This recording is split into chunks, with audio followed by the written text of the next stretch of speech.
Assalamualaikum warahmatullahi wabarakatuh. Perkenalkan, nama saya Siti Rahmadani, NIM 210201003. Saya dari Fakultas Tarbiyah Prodi PGMIS 2A. Mata kuliah UAS IPA yang dibimbing oleh Bu Dewi Niswatul Fitriah MPD. Di sini saya akan menjelaskan tentang sistem pernapasan. Apa teman-teman tahu apa itu sistem pernapasan? Kalau belum mengerti, yuk simak videonya sampai akhir.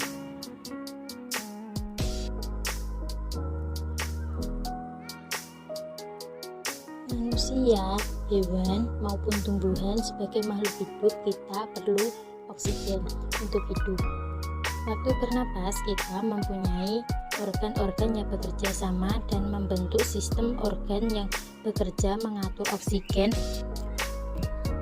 yang ada di lingkungan hidup. Sampai pada setiap sel yang kita butuhkan, oksigen ini tidak tersedia di dalam tubuh makhluk hidup. Kita mendapatkan oksigen dari lingkungan sekitar kita. Bernapas artinya kegiatan menghidup atau memasukkan oksigen dari lingkungan hidup dan mengeluarkan karbon dioksida dan uap air melalui alat pernapasan kita. Kali ini kita akan mempelajari lebih lanjut tentang organ-organ pernapasan manusia. Teman-teman tahu nggak kalau alat pernapasan kita terdiri dari hidung, pangkal tenggorokan atau laring, batang tenggorokan atau trakea, cabang batang tenggorokan atau bronkus, dan paru-paru. Iya, teman-teman, melalui lubang hidung, udara mendapatkan jalan keluar dan masuk ke dalam tubuh kita. Tapi selain itu, udara juga dapat keluar masuk melalui mulut loh. Namun, jika kita bernapas menggunakan hidung akan lebih baik karena terdapat lendir dan rambut-rambut halus yang berfungsi untuk menyaring udara yang mengandung debu, kotoran, dan kuman penyakit. Benar teman-teman, selaput lendir berfungsi untuk mengatur suhu udara yang akan masuk ke paru-paru dan mengatur kelembapan udara agar sesuai dengan kelembapan tubuh. Hidung juga jalur yang langsung terhubung dengan alat pernapasan berikutnya, yaitu tenggorokan. Tenggorokan termasuk alat pernapasan kedua. Pada tenggorokan terdapat laring atau pangkal tenggorokan dan batang tenggorokan atau trakea. Pada bagian dalam dinding batang tenggorokan terdapat selaput lendir atau rambut halus yang selalu bergetar yang berfungsi menghalangi benda asing yang akan masuk ke paru-paru.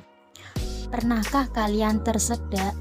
Teman-teman, tersendak merupakan gerakan refleks untuk mengeluarkan kembali benda atau makanan yang masuk ke saluran pernapasan. Gerakan refleks adalah gerakan cepat dan otomatis yang menanggapi rangsangan dari luar organ. Kemudian pangkal tenggorokan yang disebut laring menghubungkan hidung dengan batang tenggorokan atau biasa disebut trakea. Pada ujung trakea terdapat bronkus, yaitu percabangan yang menghubungkan trakea dengan paru-paru kiri dan kanan.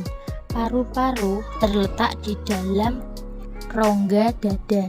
Jika kita menghirup udara, maka udara masuk ke paru-paru, lalu kemana lagi ya? Melalui bronkus menuju cabang yang disebut bronkiolus dan berujung juga pada gelembung paru-paru yang disebut alveolus. Pada alveolus ini kan terdapat pembuluh darah di mana terjadi pertukaran gas oksigen dengan karbon dioksida.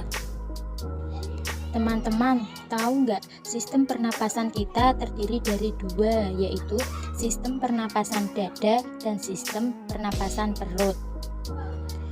Perbedaan detailnya yaitu pernapasan dada terjadi karena gerakan tulang rusuk oleh otot-otot antara rusuk. Pengambilan udara terjadi saat otot antar rusuk berkontraksi atau mengerut, sehingga tulang rusuk terangkat ke atas menyebabkan rongga dada dan paru-paru membesar. Oh, begitu. Berarti pengeluaran udara terjadi saat otot antara rusuk berelaksi atau mengendur. Saat itu tulang rusuk turun ke posisi semula menyebabkan rongga dada mengkerut mengecil kan? Iya, benar sekali. Terus bagaimana dengan pernapasan perut teman-teman? Pernapasan perut terjadi karena gerakan otot diafragma, yaitu sekat yang membatasi antara rongga dada dan rongga perut. Pengambilan udara terjadi saat otot diafragma berkontraksi. Posisi diafragma mendatar menyebabkan rongga dada dan paru-paru membesar. Berarti pengeluaran udara terjadi saat otot diafragma berelaksi. Posisi diafragma melengkung ke atas lalu menyebabkan rongga dada dan paru-paru mengecil. Gimana kalau kita sesak napas karena banyak asap? Atau pernah nggak sih hidung kamu mampet karena pilek? Oh iya tuh, sesak nafas dan pilek adalah contoh dari jenis penyakit yang dapat menyerang sistem pernapasan kita, yang disebut juga penyakit pernapasan.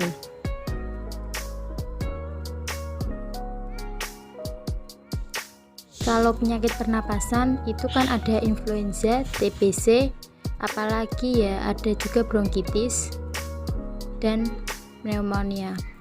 Kalau nggak salah ya, influenza kan penyakitnya cepat menular. Ciri-cirinya sakit kepala, rasa ngilu pada sendi, demam, sering bersin, batuk pilek, dan kadang disertai muntah. Ya, jika kita terkena influenza, minum obat, banyak istirahat, dan periksa ke dokter.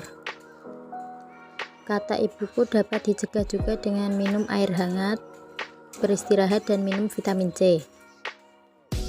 Lalu hati yang gembira juga bisa jadi obat yang mujarab. Oh, wah mantap. Tapi beda loh dengan flu burung.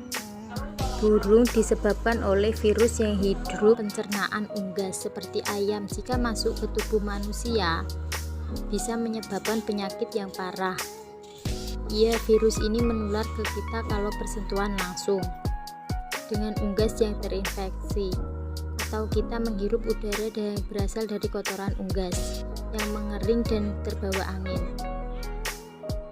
Bronkitis merupakan peradangan pada bronkus yang bermula di dada atau mengikuti flu yang menyebar di dada. Awalnya timbul rasa sakit di dada disertai batuk dan kadang suhu tubuh tinggi. Pasti kalau perokok lebih mudah terkena. Iya teman-teman, kalau pneumonia adalah radang paru-paru akut yang menyerang tiba-tiba dan cepat menjadi parah. Penyakit ini terjadi setelah penderita terkena campak, influenza, dan bronkitis. Lalu bagaimana dengan TBC? Kamu tahu nggak teman-teman? TBC atau tuberkulosis itu penyakit yang menularkan, jadi penderitanya harus dikarantina. Kita nggak boleh dekat-dekat, apalagi anak kecil. Bernapas adalah kebutuhan utama setiap makhluk hidup. Jika kita harus menjaga kesehatan alat pernapasan kita, ya seperti mengurangi pencernaan udara di lingkungan sekitar, tidak merokok dan tidak sering berada di lingkungan perokok. Jangan lupa pakai sapu tangan atau tisu untuk menutupi hidung dan mulut saat bersin. Lalu tingkatkan daya tahan tubuh kita dengan makan makanan bergizi, istirahat dan berolahraga teratur. Terima kasih sudah menyimak videonya sampai akhir. Sekarang teman-teman mengertikan. Sekian, wassalamualaikum warahmatullahi wabarakatuh.